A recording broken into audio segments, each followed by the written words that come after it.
108 വൈഷ്ണവ ദിവ്യദേശങ്ങളിലൊന്നായ ഈ ക്ഷേത്രം തിരുവനന്തപുരം പത്മനാഭസ്വാമി ക്ഷേത്രത്തെക്കാൾ പഴക്കമുള്ളതായി കരുതപ്പെടുന്നു. പത്മനാഭസ്വാമി ക്ഷേത്രത്തിലേതുപോലെ അനന്തശയന രൂപത്തിലാണ് ഇവിടുത്തെ വിഗ്രഹപ്രതിഷ്ഠ. തിരുവനന്തപുരത്തെ പ്രതിഷ്ഠ കിഴക്കോട്ട് അഭിമുഖമാണെങ്കിൽ ഇവിടുത്തേത് പടിഞ്ഞാറ് ദിശയിലേക്കാണെന്ന വ്യത്യാസമുണ്ട്. പത്മനാഭസ്വാമി ക്ഷേത്രത്തിലെ വിഗ്രഹത്തെക്കാൾ വലുതാണ് ഇവിടുത്തെ വിഗ്രഹം. 22 അടി നീളമുള്ള വിഗ്രഹമാണ് ഇവിടെയുള്ളത്. പത്മനാഭസ്വാമി ക്ഷേത്രത്തിലെ വിഗ്രഹത്തിന് 18 അടി നീളമേ ഉള്ളൂ. ഈ ക്ഷേത്രത്തെ ചേരനാട്ടിലെ ശ്രീരംഗം എന്നും വിളിക്കുന്നു.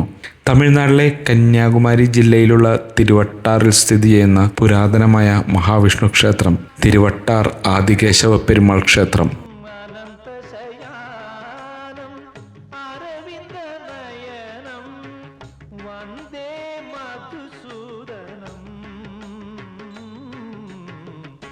കൃഷ്ണ കൃപാസാഗരം